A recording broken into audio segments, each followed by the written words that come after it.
Russia's space station module in flames as it hurtles back to Earth like a shooting star.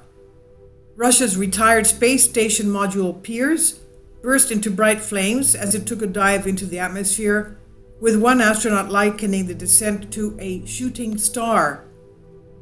The space station module was retired July 26 after 20 years of service on the Russian segment of the International Space Station. Piers DC-1 was undocked from the Russian Zvezda module and was pulled away by a Progress cargo ship towards a certain doom in the Earth's atmosphere. French astronaut Thomas Pesquet of the European Space Agency has now shared a thrilling time-lapse of the module's fiery descent towards Earth. Pesquet, who has been in space for 100 days, tweeted the video from aboard the space station 250 miles above Earth. The 24-second clip shows a bright streak of light passing over a dense blanket of clouds, and as the video progresses, it slowly disintegrates. ISS module gets brighter, and a stream of flame extends far behind it. Then, about 13 seconds in, Piers appears to completely fall apart as the flames are quickly extinguished or disappeared into the clouds. Mr. Pesquet, the ESA astronaut, also wrote in a brief Facebook post in French and English, "Here's a time-lapse of the DC-1's reentry last week, together with its tow truck, Progress 77P, seen from above. Atmospheric reentry without a heat shield results in a nice fireball," he said, "and you can clearly see pieces of molten metal floating away and adding fireworks." Although the video only lasts about 24 seconds, the fireball was seen hurtling towards the Earth for about 6 minutes. Kindly support my Patreon account since YouTube has again demonetized my YouTube channel. The daily posts are 5 videos daily, and they are totally different from what I have on my YouTube channel. Thank you so much for your support and that you find all my content so interesting. You'll find the Patreon account details in the description box below.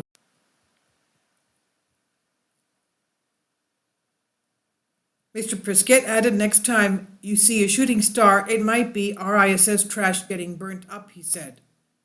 That's what they do. Any trash they have, they throw it back into the atmosphere of our Earth. Not sure it will be granted in that case, but you never know, he said. I'd still advise you to go ahead and make a wish. Now, when on the space station, the only way to dispose of waste is to load it up into one of the cargo resupply ships and let it crash into our atmosphere.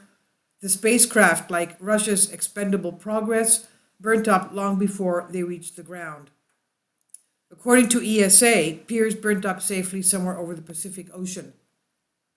Now, the International Space Station, has been continuously occupied since November 2000, and to mitigate the loss of muscle and bone mass in the human body in microgravity, the astronauts work out at least 2 hours a day.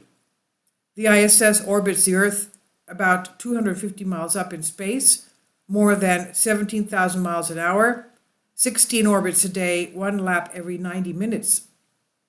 The living and working space in the station is larger than a 6-bedroom house, 6 sleeping quarters, 2 bathrooms, a gym, and a 360-degree view bay window.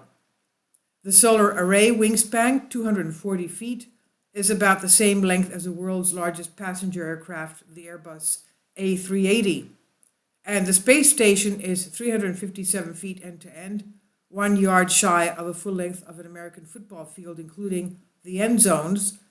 On orbit, software monitors approximately 350,000 sensors, ensuring station and crew health and safety, and 6 spaceships can be connected to the space station at one time.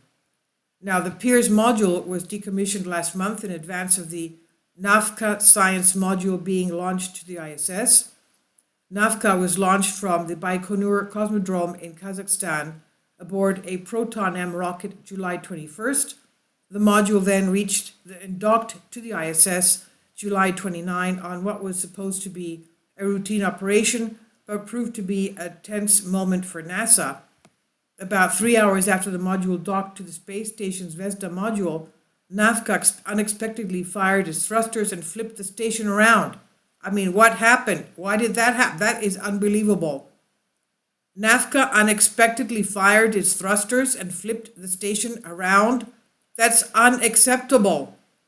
Now, according to NASA Flight Commander Zebulon Scoville, the ISS revolved 1.5 times before coming to a halt.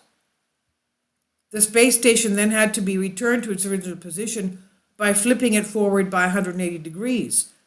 Although NASA has assured none of the 7 astronauts on board were in any danger, a spacecraft emergency, quote-unquote, had been briefly declared. Shortly after the incident, Joel Montalbano, ISS program manager, said at a press conference, "There was no immediate danger at any time to the crew. Obviously, when you have a loss of attitude control, that's something you want to address right away. But the crew was never in any immediate emergency or anything like that," he said. This is from Express UK, Sebastian Keltley. Please leave your comments and thank you for your support.